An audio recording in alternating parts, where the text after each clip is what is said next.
Good morning. Good morning, everybody. All attendees are in listen-only mode, so you can hear us, but we can't hear you. We have a chat facility if anybody wishes to talk to us, and we have questions as well. If you want to ask any questions throughout, please use that facility. I can see that our attendee numbers are rising all the time, so we may just wait just a few seconds till we've got a few more people in the room. So like I say, you will be able to hear us, but we can't hear you. I can at some point, if you wish to talk to us, unmute you. Excuse me.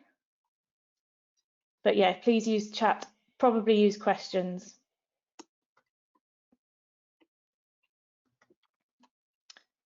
Okay. I think we'll start. So just to introduce myself, my name is Jo. I work for EduCare. We are part of TES, the TES Global family. We are responsible for safeguarding and duty of care training. So on the panel today is my colleague from EduCare, Dawn. She's our pastoral specialist, and she is responsible for developing all our training courses. And it's Dawn's role to set relationships with our key partners who help us write our courses. So we're really pleased today that Anne-Marie Christian has agreed to join us. And Anne-Marie is our safeguarding consultant expert partner. Now it looks like we might have some problem with Anne-Marie's video. So I'm just going to see if I can just get hold of Anne-Marie to see if we can see her. Can hear us. Yeah. Anne-Marie, can you hear us? If I can you hear me? Yes, yes. We can't see you. Your video has maybe frozen a little. So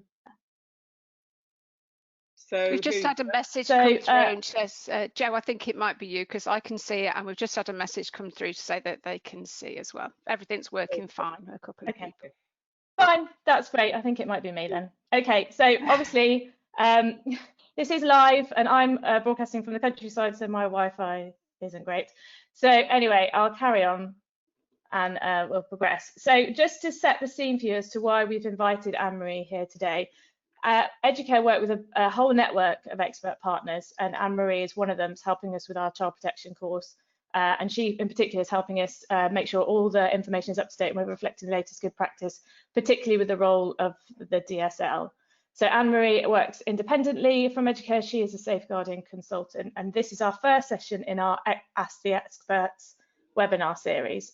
We have one next week with SAFNA, and we're looking at patterns of abuse there and what SAFNA are seeing on the ground.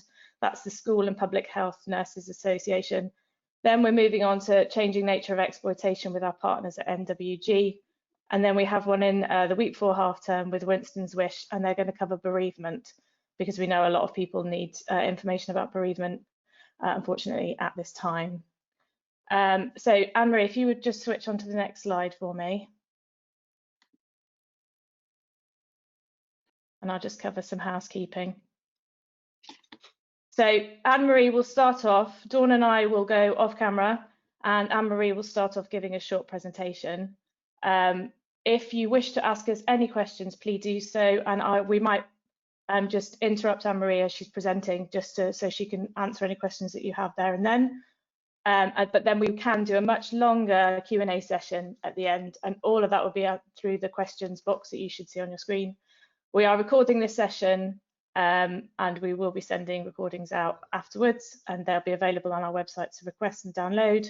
And probably we won't go on longer than an hour. So I'm going to go off camera now, as I think Dawn will, and we'll hand over to Anne-Marie. So thank you very much, Anne-Marie. Hello, good morning, everybody. Welcome to our webinar. Thank you for joining us, and thank you again, EduCare, for the invitation of being here today and talking about obviously safeguarding and clearly in relation to COVID-19. Just before we kind of have our kind of conversations, I'd just like to obviously do our health warning. We know safeguarding is a very emotive subject. We know that as you know, people, human beings, we have feelings, we have emotions. We are working with people who themselves have been through various, difficulties, challenges, and we've got to look after ourselves in that. So we will be talking about a few, subjects today, or topics around child protection. So please do look after yourself in that. In saying that, we're all feeling, quite stretched at this point anyway as human beings again, and being on that front line again for what we're doing with young people in our setting. So I just thought I'd kind of put those ground rules down first before we kind of continue. Again, COVID-19 safeguarding. So we kind of know that it's a new experience for a lot of people. We knew it was going to happen, so we knew prior to the 20th of March, a lot of schools had the kind of heads up to say we might be closing down. I know a lot of schools were kind of stress testing their systems that week to make sure that they could, they knew what they were doing, they were planning, the whole thing about contacting children, online facilities, etc. So we kind of were prepared in that way. We also, what's quite clear, the DfE in the UK, we got our guidance. So schools closed on the 20th, 23rd being the first day in. We got our first guidance on the 27th, and again, I suppose it's just highlighting, so this is the guidance that came out on the 27th. It's been amended a few times. We get kind of updates quite often from the DfE, Department for Education. So for the first week, we almost improvised and did our own thing in line with keeping children safe in education. So when I kind of heard of people doing things, so a lot of schools were kind of suggesting they had to go into housing, do things, etc. I was glad to see the publication kind of be quite firm and instructing us about our remit of what we can do. My background, I'm a social worker, so I've got colleagues in the front line in MASH who have told me they stress tested their system too the week before. Social workers who've allocated cases were working from home remotely, ensuring that they could also contact people safely. They also risk managed their cases as well to ensure the higher kind of risk children, what they put in place there to ensure they can safeguard themselves as well as keep the children safe. So with schools, again, we did a similar thing where we kind of knew we had our lists of what we wanted to do in relation to what we plan to do with the safeguarding leads in schools. I'm not sure how many people on our kind of group now are safeguarding leads, designated safeguarding leads in their schools, in line with keeping children safe in education 2019. Pre the 20th of March, the Department for Education released the consultation for keeping children safe 2020. You would have known that they suspended that currently because obviously we're now dealing with COVID. So it's just something, again, that we know we'll move on to when we come out of this, but currently we are still working under the kind of guidance of keeping children safe 2019. Remembering also that we also are getting weekly updates from the Department for Education. So if you haven't already signed up, it's really important that you do sign up with the .gov.uk COVID updates. They email you a lot at weekends in the evening, but the good news is, I suppose, it's giving you those updates of what's happening. It's changed a lot from the start.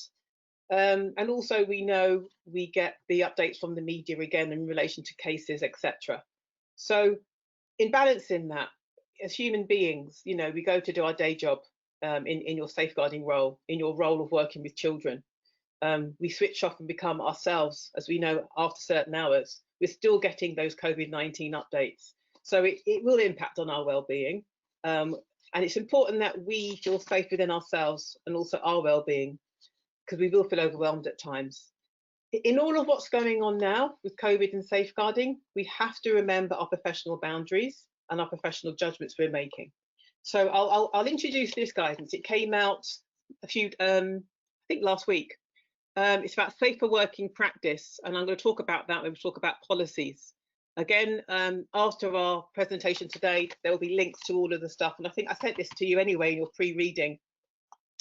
With that in mind, they talk there around professional boundaries and judgments and what that would mean for you, but also for the staff that you're going to be liaising with. So, you know, we're on week 6 now, including the Easter break. Schools across the country thought about this challenge. How are we going to do the safeguarding remotely? What will that look like for us? And I suppose it's important that at that point we were thinking already, we were working with children of concern. We were already struggling with thresholds of safeguarding going into children's social care and cases being activated or assessed. We were also struggling with the fact that, you know, education being a provision that was statutory, mandatory in relation to, you know, attending was going to become almost compulsory, opting in. So in saying that, you know, it would be optional. So in saying that, it was about the staffing of it. It was also important about vulnerable children. So the fact it was not compulsory, apologies for that, made a little error there. It's not compulsory, so therefore we knew that some families wouldn't attend, and that is the case. We also knew about the essential key worker children and also vulnerable children, what that meant for those children already living in those pressure cooker environments where potentially this could escalate the stress and potential abuse for them. We were also aware of those long periods of time being spent at home for those children, and mental health, substance misuse, domestic abuse. You know, it's no surprise that now we're getting those kind of comments on the news, those cases, unfortunately, of domestic abuse and child abuse cases, nationally and internationally. So how are we, and what can we do to safeguard those children and ourselves? So the reality, it's really important that we understand this is what it is for us, you know, on site. So we know that at the start, a lot of children were not attending the school. We now know there's been an increase. The new stats that we got from the DfE in the last few days was quite clear that there's been an increase, significant increase in children attending. Again, it's not as high as they thought. So, you know, as a school that you're expected to give the kind of figures to the, you know, the authorities, the government around statistics of staffing and also children. And you would have read last week the kind of grid they had on children attending and also teachers attending.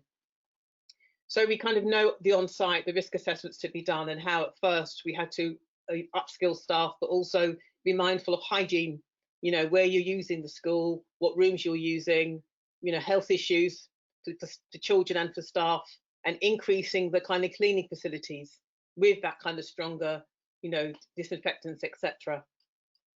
These are the 4 environments that we're currently working in. And the prediction that I made back then was I was worried about all of them, but also ones offline and online, because we kind of knew that children would be online more. You know, the pre-20th of March, we kind of knew already we were struggling with children and the online kind of world and the risk there. We now know that they're on there, you know, more often. There has been an increase, we know, of children doing things online in the moment. You know, live streaming, you know, in the moment, they do things, they regret it, it's out there. So it's really important that we kind of take on board all these things. And again, I'll be talking about that in more detail in a while when we go on to that. And also, who's responsible for overseeing this? So the on-site, the off-site, you know, being in their homes, the online and the offline, you know, who is responsible for all of this? Question, I suppose. You know, is it the safeguarding lead?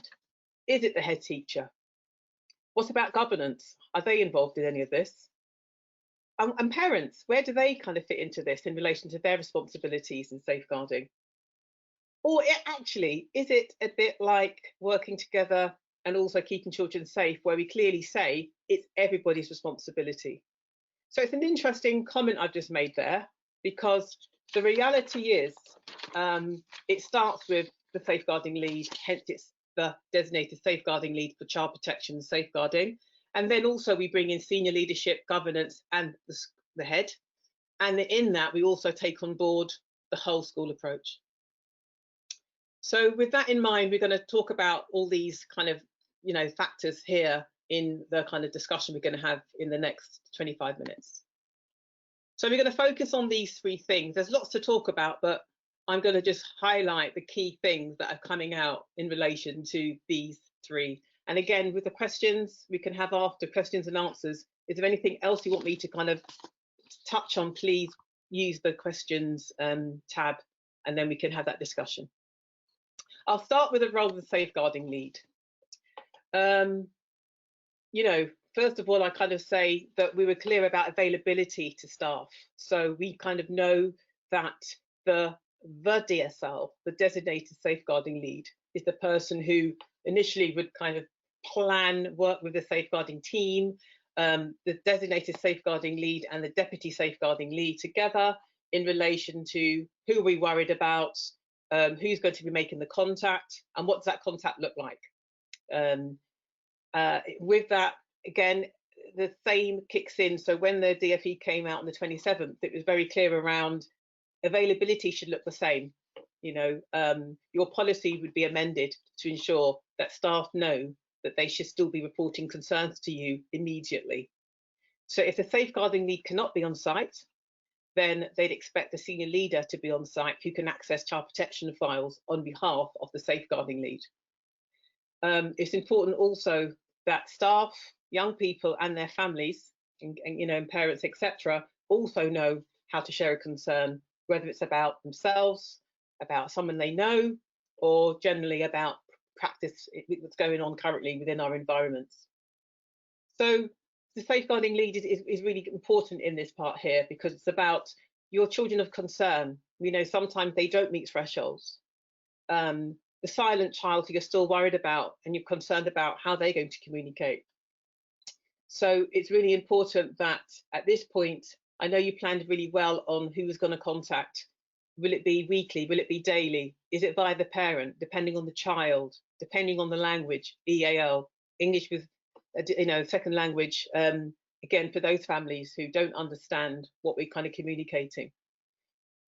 With all of that, again, amending the policy. So we know with policies, that the new guidance that kind of came in on the 27th with the safeguarding was quite clear around your child protection and safeguarding policy should be amended. And they kind of made suggestions around amendments, having an addendum or the appendix as a separate policy that you can kind of covers quite a few policies, or putting it at the back of the policy. And in that, they want to reflect the current working environment of the remote working, how you report concerns, availability, being key that the, you know, we're still child-centered and the welfare of the child is still paramount. And we still take, you know, the best interest of the child in everything that we're doing. So we are child focused, even though we're working with families. Also your staff handbook, safer working practice, and I'll talk about that in a while. So they're talking about safer working online, you know, ensuring that if you have set up these web chats in relation to working with you know, students face to face online, that people, you know, still have the same dress code. They're still expected to wear professional dress, you know, not doing a session in their dressing gown, you know, not doing it in their bedroom, doing it in an open area in the living space, a communal space. Likewise with children, they shouldn't be receiving it in their bedroom either. They should also be doing it in a way where they're expected to also dress appropriately. All those things matter. And again, last week I heard a comment from a colleague where apparently there was a child who was getting changed in the session that she was, you know, receiving from her class teacher in the group. And, you know, how appropriate was that? It wasn't necessarily nakedness, but it was still inappropriate based on what, you know, people could see. And also be mindful of the backgrounds, again, in relation to online working, what that looks like in relation to pictures, you know, open doors, backgrounds. So the guidance talks about potentially having blurred backgrounds to kind of focus it on the teacher. And online, again, you know, good practice suggests, we know that there was the Zoom bombing a few weeks ago, and it's continuing to happen where people are hacking into different forums. So it's ensuring that it's secure. And the guidance that came out last week, I just showed you, talks about, you know, suggesting pre-recorded sessions or just using audio. And again, they'd encourage senior leaders, the SLT team, to actually drop in occasionally to various different online sessions. So again, being vigilant in what we're doing. The policy, behaviour policy, we know about peer-on-peer abuse, and we do know there's an increase again in relation to young children, how they're socialising, communicating. There's quite a few apps at the moment that we know that children are using, and again, it's just being mindful of how that child can still communicate that they are, you know, they're suffering or want to talk about things that are happening to them. And again, we should have a no blame culture in that, in understanding that they're able to tell us and we can support them through that. And they made a mistake. You know, we all make mistakes, and I can support you with this. I'm glad you trusted me in what you've done, rather than what you did was wrong. And it's how we kind of communicate and have that face-to-face or that, you know, communication with young people, so they are able to talk to us in a way they're not going to be judged. Anne-Marie. Yes. Hi. We've Hi. had a question that might be quite relevant now. Someone has asked, if a vulnerable child is not attending school, how frequently should school staff be contacting the family to inquire about their general well-being or welfare? Okay, so I'd kind of question vulnerable child. Is that the definition of the school or the definition of the Department of Education? And in saying that, have they got a social worker in relation to this particular child? And we know that the guidance was quite clear about the social worker and the family having a conversation about if they think it's appropriate for the child to attend school. So the answer to the question would be, I would encourage, again, working with the family, the caregiver of that particular child you're concerned about, being very clear about your expectations of how you're supporting them, being very clear about the support you can offer to support the child and them. And if you really strongly believe that the fact they're not in contact or declining your support is putting that child in a category of significant harm, or you believe they're likely to suffer significant harm currently, then clearly that could mean having a phone call with, you know, children's social care departments. So I hope that answers the question. Be specific about what you're worried about. So if it's going back to that pressure cooker environment or household where you believe it's escalating and there are things happening of concern that you're worried about, then again, it's communicating that to social care, or again, the police on 101, if you believe there's a child who you believe, you know, is in need of an emergency kind of visit. It's just using your other services there. Anne-Marie, I've got another question, if that's okay. It's, what do you suggest for recorded lessons, not live teaching? What are some of the basic things to be mindful of? And you've actually said about the environment that you're in and not dropping your guard. And I know that there has been lots of conversations about teaching and recording, but I don't know from your point of view or what you've seen, what good practice is. So yes, they, again, in the guidance, they talk about pre-recording, being clear about, again, it being being quite clear that, again, professional dress code. In one of the policies that be amended would be also staff handbook in relation to safer working. So there's quite clear expectations about professional conversations, boundaries, dress code. So making sure that you're neutral in it, you remain the same character that you would be when you'd be in school, rather than being a bit more relaxed in your home environment. Being very specific with what you expect from the young people. Your language, again, being very clear, and being clear that I suppose encouraging children in your kind of, when you're opening up the session, around being human in their well-being as well. So rather than go straight into the subject of geography or maths, you're going to start off with hi, I hope everyone in this current situation, just touching base, you know, if you've got any worries or any questions for me, feel free to contact. So always signposting people at the start, I suppose, of the lesson that they are able to. So going back to, for example, at the moment, how can children, so if children would go to the nurture or the inclusion room at break time, or go to see the counsellor, or go to see the safeguarding lead, how can they do that now? You know, how can they contact a person who understands them, who they can talk to about any worries? So I suppose it's reminding that all teachers, when they do their introduction for their lessons, they remind their students about how they can report, talk to somebody, email, however it may be in your kind of organisation, a way of communicating. Thank you for that. Yeah. Right. So really, to sum it, it's again not dropping your guard, is it at all, or doing unsafe practice. If you have any concerns, speaking to your head teacher or speaking to them, and making sure that you're following their policies, what they've actually laid down there.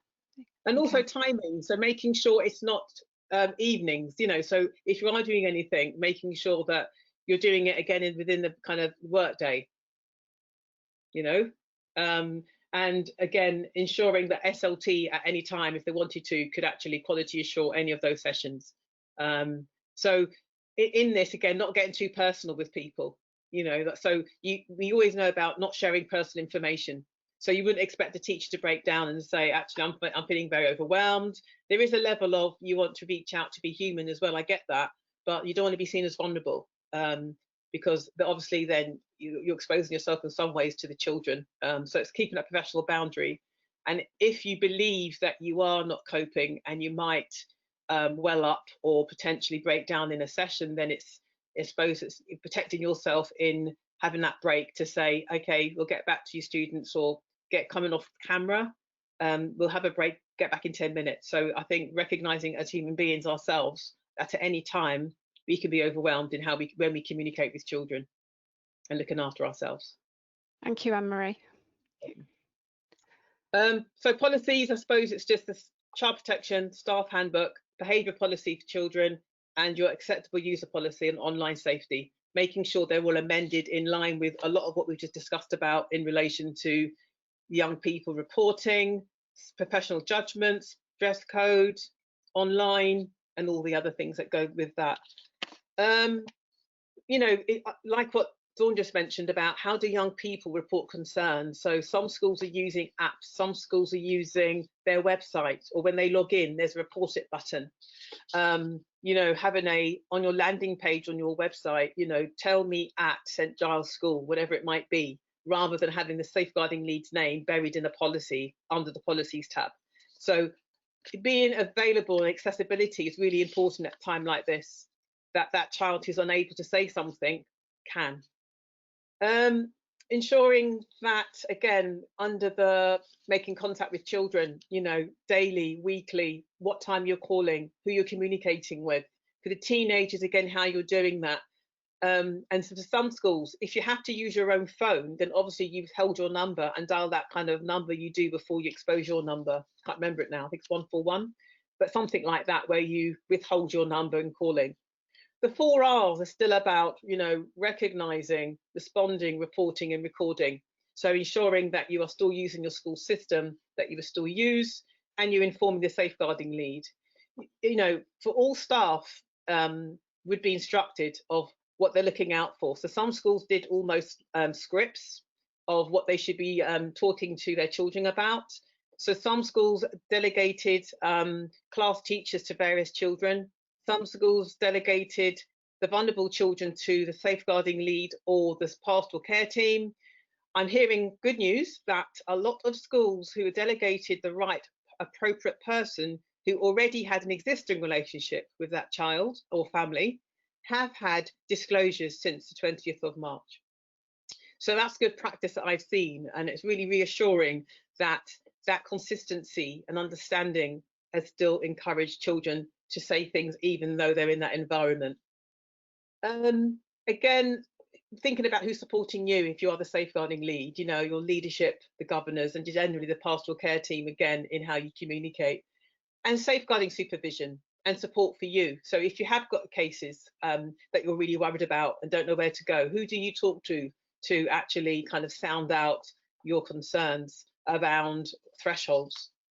And training in all of this as well. So, you know, thinking about what the guidance told us was, if you're a safeguarding lead and your training has expired during this time, they've relaxed that to say, actually, if you were existing safeguarding lead, then that's fine as far as a refresher.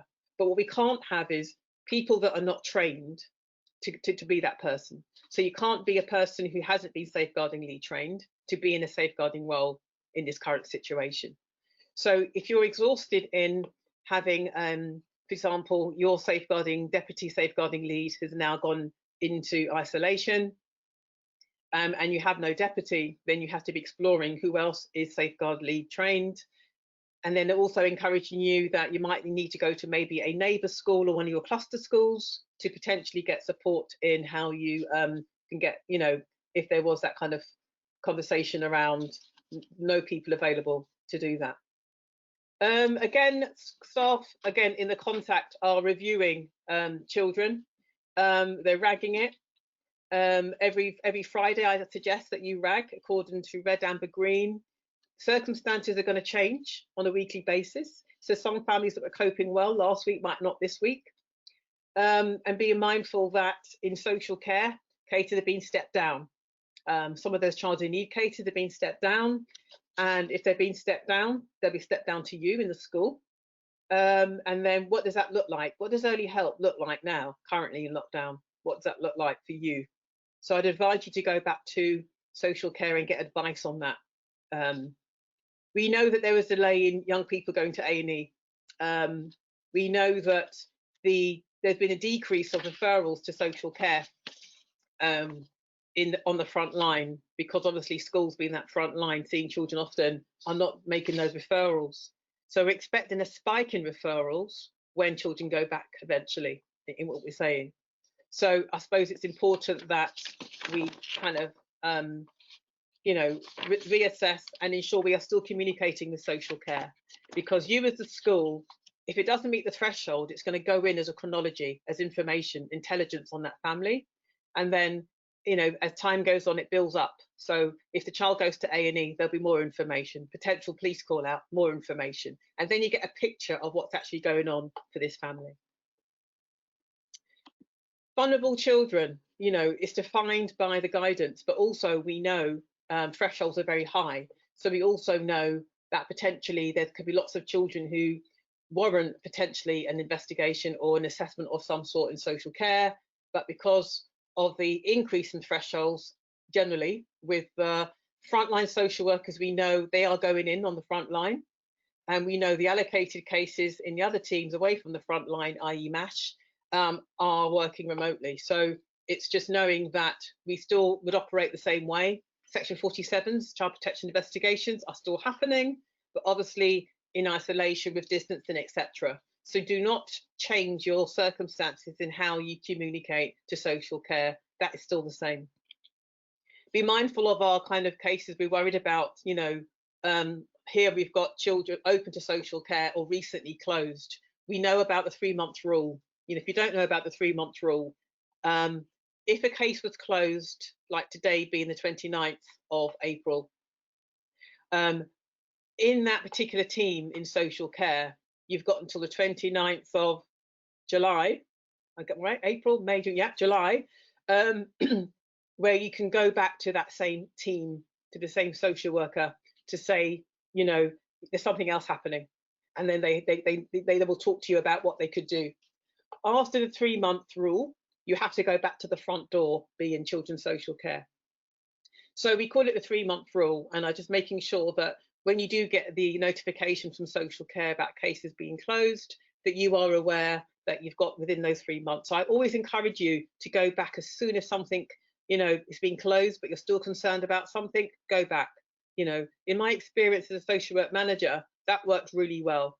Within maybe 3 weeks, I've escalated the case even further or reopened it, whatever. So please don't be scared to challenge on that, because we know that sometimes when social workers close cases, as soon as we close the door and close the case, things happen again.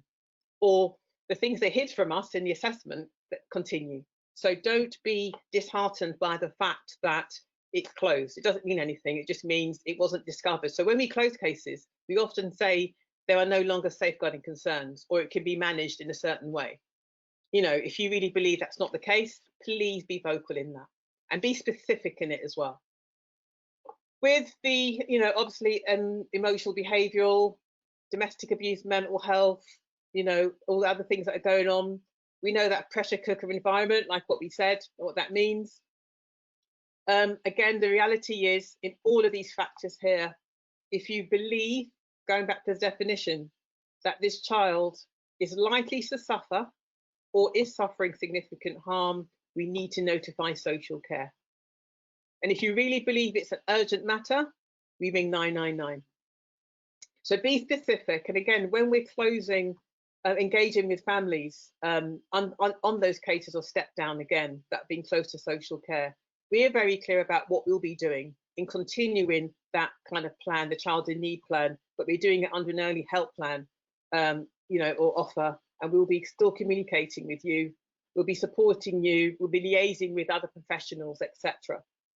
So be specific about your expectations and how often you'll be talking and what time.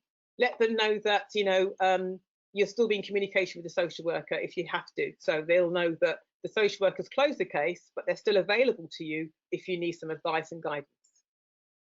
In summarising vulnerable children, we've got to be mindful that we've seen an increase of people attending settings now. And I've seen schools where they've sold the idea of children coming to school as respite for the family to say, actually, we're on week 6. I'm sure you need a bit of time for yourself during that day to kind of collect your thoughts, to just kind of, manage things. So we are open, and obviously, child coming in will give them structure, improving their behaviour, etc., etc. So it's how we sell and engage those families in kind of that day, that daytime care that we're going to provide for those children. Governance. So I said the safeguarding one and others, but we know that as a safeguarding lead, you are making a lot of decisions that we've just discussed. And obviously you work in an organisation where there is governance and accountability. So in saying that, I'd expect on week 6, you've already heard from the safeguarding governor. I'm expecting that the governor is in contact with you on a regular basis, almost a weekly basis, getting updates from you, checking in on you. They've approved all the policies that you've amended, that obviously you respect confidentiality, but they might want an oversight of what's going on the front line. Also, there have been governors' meetings. I know they're happening virtually. Have you contributed towards that in relation to giving them the overview of what safeguarding looks like currently in this environment with COVID-19? And also, have you mapped provisions of what's happening currently from what you're doing again in relation to young people, work you're providing, the contact with families, the policy you've revised, etc. Because we do know, there was talk last week that we kind of do know that there is going to be a post-COVID, there's going to be kind of, in your inspections going forward, there will be kind of questions around what did you do during COVID-19? How did you operate as an organisation? How do you provide support for the front line, for staff well-being, but also for those young people?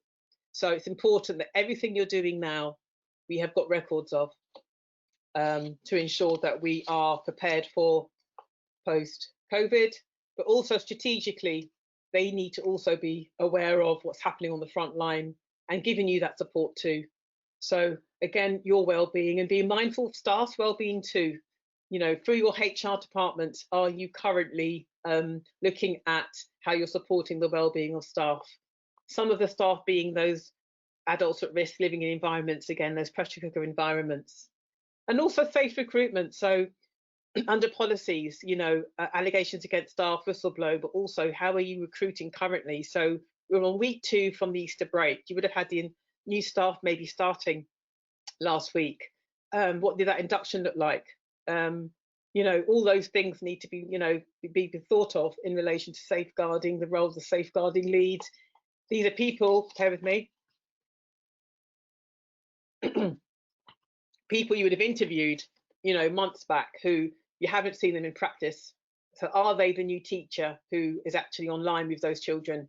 And if so, how are you quality assuring that to ensure that they adhere to your policies? Have they kind of done their induction where they've read part 1 of Keeping Children Safe. They know the role of the safeguarding lead. They've had child protection training, etc. So all of these things, you know, how did you verify their DBS, etc. post 20th, etc. So all of those things are the same in relation to what we expect. So there's a massive message here. You know, safeguarding should not be weakened in this current environment. We are flexible and we appreciate that there's going to be challenges, but we shouldn't weaken it, because potentially, you know, with safeguarding and risk, it's not, you know, it's something that we clearly, the guidance has said we shouldn't be doing. And I personally, professionally advocate for that as well, that, you know, already we're in an environment where as safeguarding leads in schools, it's very challenging, and this is going to add further safeguarding challenges to that. We need to get the right support from the right people. The DfE have given us guidance. I mentioned this policy. Again, very good guidance for you around safer working of the online, offline sort of stuff, again, in relation to how you expect young people, but also staff. So please ensure that you kind of are mindful around a lot of these things that we're discussing here. Have you got any questions? Yes, I'm Marie. Sorry, it takes me a moment to unmute, so I have. First of all, where can we find guidance on the 3-month rule, please, that you mentioned earlier?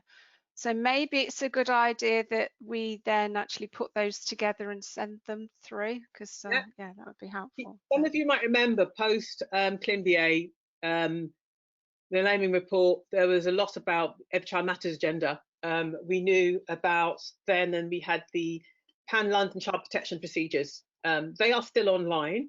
They're called the London Child Protection Procedures, but they are national.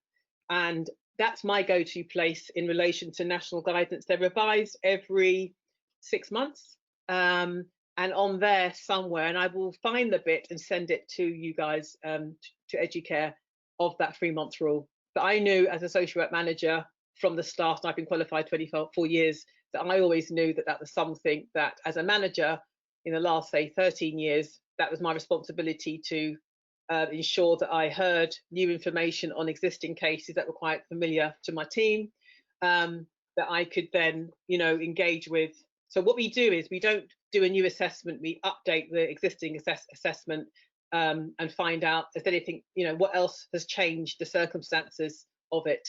And sometimes in those cases, we've escalated things quicker because we already know the family.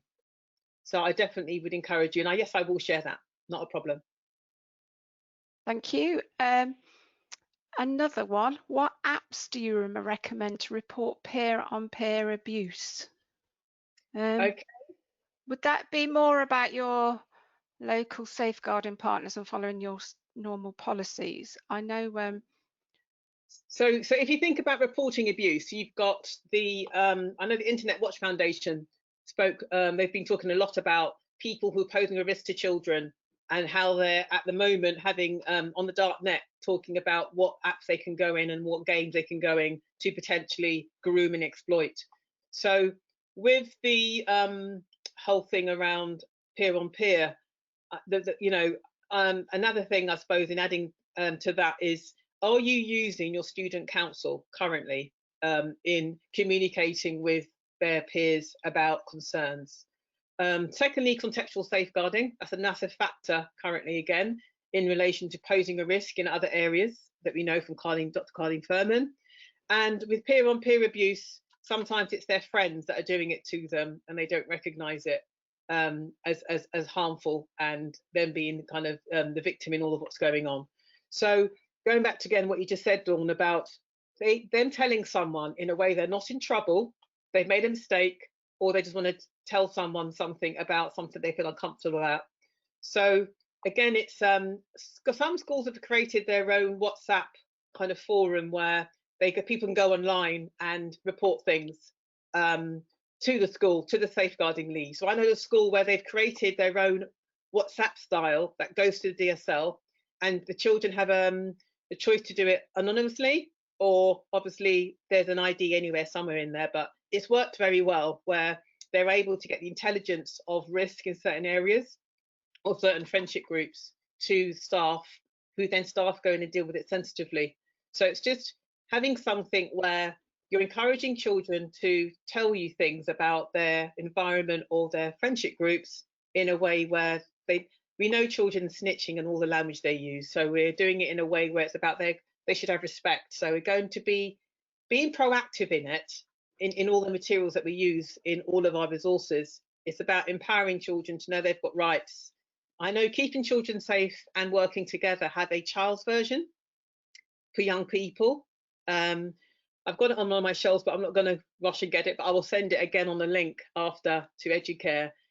What some schools have done in similar things that I've done here today on another kind of forum I've done is sending that to young people or having it on your school website that they can read it, pardon me, and then they know that they can report things and why it's important that they know as adults we have a duty to look after them. So it's just balancing it in a way. NSPCC helpline, again, they've had an increase currently. A lot of children still find that very useful. I know in London, I'm sure nationally, there's been lots of the voluntary agencies like Counselling Online. There's lots of kind of forums, again, of people being commissioned in to provide counselling or providing support for young people through an online forum locally. So I know in my borough, there's 5 neighbourhood boroughs that have all come together and they provide online support for children in all of those areas online. They've been commissioned in by the local authority. So again, looking at your local resources as well as your internal resources in the school, and the external being national. I definitely would encourage you, hence the thing being around people telling someone. Thank you. And I can just add in there on peer and peer abuse and your contextual safeguarding, not about reporting, but actually about getting further information, which is really valuable for schools, is if you go and you search the FARER website, that's FARER, and we'll send it out a link there. They have fantastic toolkits for schools on peer and peer abuse, but also going on the contextual safeguarding website, you can register for that, it's free.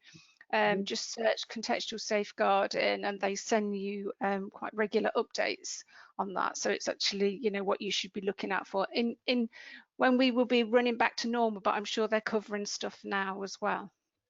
And also the NSPCC, there's loads of kind of national charities where they have very good kind of support for young people again, and it's just and posters and having the right kind of pitch for children. So we know that whether you're the primary, secondary, or even sixth form up to 18, ensuring that you've pitched it appropriately to that child, and again thinking about their learning style as well and how they then will receive that too. Okay, thank you. Another question, with regard to timely reporting of incidents, should safeguarding policy timelines take into account the potential delay that distant communication incurs? Yes and no, because Yeah. Keeping Children Safe, I call it KICSI, so it's an easy acronym to remember rather than the whole sentence, but KICSI 19, Keeping Children Safe 19, was quite clear about reporting immediately. And in the you know, the amended version that we got from the DfE for 2019 Keeping Children Safe, they are still quite key around availability and reporting being, you know, still high on the agenda. So I think in answering that question, we would understand the delay clearly because we're not seeing children. We're not seeing them come in. We can't pick up on their demeanour being slightly different. We can't pick up that something's not right because, again, if it's virtual, you're only seeing physically what you see, as in what you see on screen. You're not picking up the mood of the child, etc. So I think we will expect delays or, you know, expect a challenge in that. As long as that, you know, that will be considered. Hence, in social care, there's been a decrease. But I think it's something where we still have to be very active, proactive again, in how we keep selling that point of we're still here for you, we support you, we understand you, we know your circumstances, we believe in you. You know, children always feel valued by their teachers and their staff. You know, I'm hearing lots where you know them and understand them for who they are, you know, compared to maybe people in their families or relatives who make judgments about them because they're not as good as their sibling, etc. So, you know, if they are going to open up, they definitely will open up to somebody who sees them for who they are, and understands and accepts them for who they are.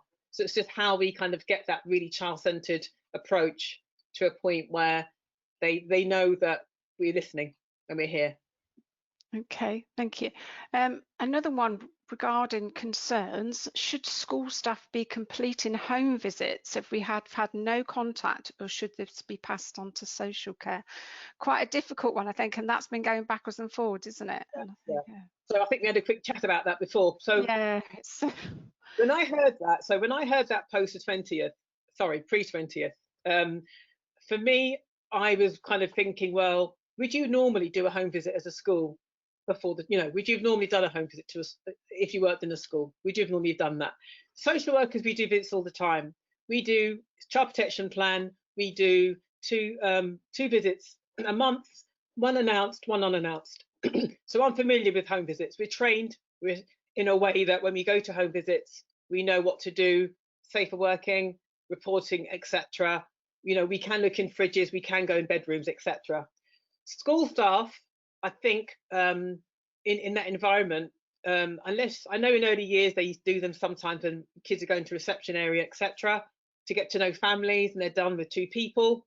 But under the COVID-19, I definitely, in relation to going back to what things were like the year before the 20th, I would go back to, I wouldn't encourage it. I would, before you decide or think of it, contact social care to get advice. Contact 101 to get advice and see what they say.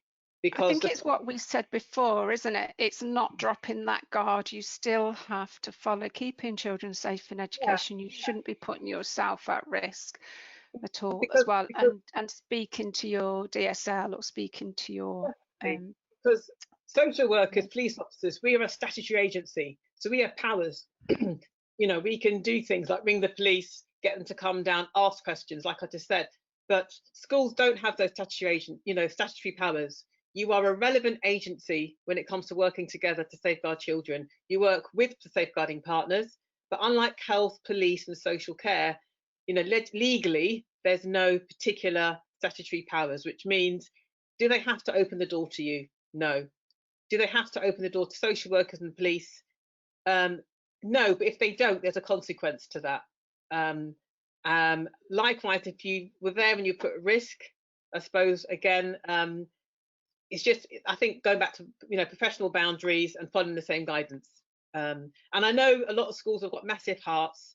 They know their children. They can relate to their family. So I'm very, I was based in a school 21 years ago. So I know that you have families that are not known to social care, families that were open to social care and now closed to social care. So I know that, of all the professionals, families much better than anyone else. The generational kind of stuff going on, all the different siblings, the characters. And that's where I think you feel more confident sometimes doing your home visits, because you can relate to them already. You see them 5 days a week, compared to me, social worker, don't know the family, relying on a piece of paper of what I've been told to then go in. So again, I think it's just checking yourself in that, looking after yourself and following the previous kind of guidance in relation to going to children's social care first. Again, if you're more concerned, police, and then you can make your judgment. Okay. Another question. So those we are concerned about and our vulnerable concerns, are we calling and talking to the parents? Is it the parents we should be talking to, or the child? Again, this came up on week 1, and I was kind of quite clear that as an ordinary person, and someone is going to communicate with you about support. So it's important that legally we know that children are living with people who must have parental responsibility. So they are responsible for that child, and they are the gatekeeper to that child in relation to access to the child. So you need permissions to talk to that child via that person. Okay, so that's the first thing to remember. So yes, parents have to be involved. And again, the children of concerned parents, they're the ones that, you need to be quite clear with them around, obviously, we know little Johnny, little Jenny, little Johnny, and we understand them, and obviously we appreciate these challenging times, and we're going to be kind of touching base with you, and obviously we expect to also touch base with Johnny, because we know how they are and we want to support them. So you're selling it as a very supportive package at the start. And then if there's resistance there, then you're making it quite clear again that actually I am a bit worried about how they're coping now. And I know I can talk to them. And I just want to, ensure that they want any questions for me, and are they accessing their online work? Have they got any questions? So you're pitching it more around the child, being child-centered. And then third attempt, if again there's resistance, you've got to start talking about, I'm a bit worried now because I'm worrying about you and how things are going. And I'm worried that I haven't spoken to Johnny for 2 weeks, and I'm worrying how he's coping. And our policy is quite clear that obviously if we do have concerns, I have to ensure that I inform my colleagues, my safeguarding lead, who might be in contact with you, but also we might have to inform and get advice from social care. So the three-prong approach is kind of the model that they'd receive that better, because it's voluntary until it gets to the point of actually now we have no choice but to. So that's the model that I've been encouraging. And again, being clear about how often you're going to talk to them, and what time you're going to call them, and the sort of things you're asking them as well. And what has worked for some schools under good practice there, Dawn, is getting that right person to make the call, who already knows that family. That's really, who's got really, the relationship already. Really works. So it's pointless allocating the person who's the person who tells them off all the time, or sanctions them a lot, because they're going to be thinking, you don't understand me, you tell me off a lot, how can I talk to you? Rather than the person actually is that go-to person for them. So it's just doing that safely, obviously. So I know in one school there's a Punjabi-speaking HLTA who's supporting a recently bereaved family, and the DSL is supporting, and also the EdPsych is supporting this HLTA in it, because they just appreciated that on this occasion it really helps this environment for this family to keep engaged and understand their support. So again, it's just pitching it correctly for that individual. Thank you. One question from something you picked up on earlier on is, why would social care step down to education when schools are closed? I think that schools are closed is quite poignant, because that has been floated about and it's not, but it is actually quite an interesting, why would they step it down at the moment? Have you come across that at all? Is there many cases of that? Because of so there has been more A&E. So I read something last week of there's been delay in children going to A&E, but when they go to A&E, and you could argue because of COVID, but also because of stress at home, that they've been injured, that they don't want to be judged, but they think the child can recover, and actually they need to go through medical attention. So when they are going in, that's where some of those referrals are going into children's social care. Okay, so the step downs I'm coming across have been ones that were child in need cases anyway, that were kind of drift. The ones where originally it was child protection plan, we stepped down to child in need, and they were going to close it anyway in maybe 3 months' time. When I was a social work manager, every day you're getting new cases coming into your team. We know that our code of ethics and social work is we can only hold X amount of cases for each for each social worker and for each team. So I had to make judgments on a weekly basis when I was reviewing in supervision of cases that I'm going to step down to schools that are no longer have safeguarding concerns that could be monitored, or that the safeguarding concerns have improved, and therefore we're going to kind of keep it under a watch for 3 months under the, again, early help, or the cases where we need to challenge because there's been no change, as well as the new cases that are coming into my team. So in order of me describing the step down, you should be, if you are getting step down, then they're most probably going to be those child in need cases that were going to be stepped down eventually in a few months' time, rather than cases that were child protection last week and stepped down this week. If that makes sense. So it's just knowing that. Gone. Sorry, and I think it's practicing as you would have normally practiced in school, that actually if you have a concern about that, then you speak to social care and express your concerns and document those concerns as a school. Am I right in saying that? Would that still be the So the school is documenting all the way so they know, and if they are concerned, don't be scared to get in touch again. Is that unreasonable? Yeah, exactly. So when I was a social work manager, when I closed cases, I can guarantee when the email went out or the phone calls went out, I get a phone call myself as the manager and being challenged. And argument's sake, giving you kind of demonstration of this, out of maybe 10 cases that went out, maybe just over half would come back with challenge. And out of that challenge, maybe half of those would be kept open because in anger or frustration, the school explaining why they're still concerned about this case adds more for me. So I'm getting more information now that I wasn't aware of. And I remember a particular case where we ended up escalating it to child protection the next day because of what the head told me in things that she didn't feel comfortable telling me before, because she felt it was a personal judgment rather than professional judgment. Does that make sense? It was something about mum's lifestyle that she was concerned about, and she felt it was about her values making a judgment rather than her professional judgment. So she didn't say anything, and what came out of that was mum was putting the baby at risk, and it was something to do with multiple partners, blah blah blah, but it was something more than a value. Does that make sense? So I suppose really important that if you have got any concerns or any other factors, don't assume a social worker already knows it, because we don't. We only get what's on the original referral form, and we only get what was told to us by the family when we go in. We are aware that they know that anything they tell us will be escalated and investigated. So we know that we don't get what we should be told. We know that children are loyal to their families, and we know sometimes that children are unable to tell us because they're scared of being taken away. Does that make sense? So yeah, I think that would be true in when we used to be able to see the young people, the children, face to face, wasn't it? That's scared as well. We've had some fantastic comments come through and some really heartfelt ones as well.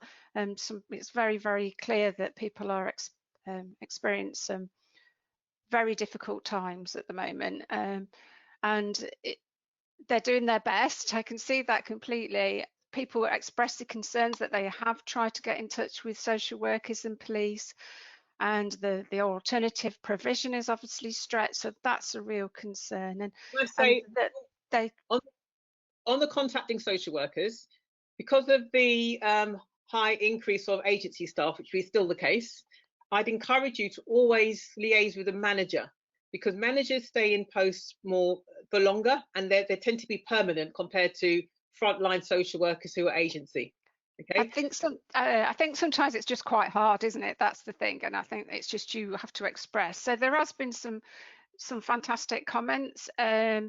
Somebody's mentioned Kooth.com, which is recommended for counselling. I don't know about that. I'll have a look at it, and we can certainly send that link out if we think.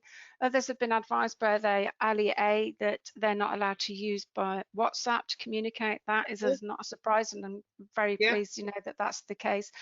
And I'm just going to, I do apologise, we can't get through all these questions and comments. But one thing that I'm a chair of a preschool, and this webinar is excellent value for me. So thank you, Anne-Marie. And I'm going to pass over to Jo if she's there still. Hi, Jo, are you there? Hi.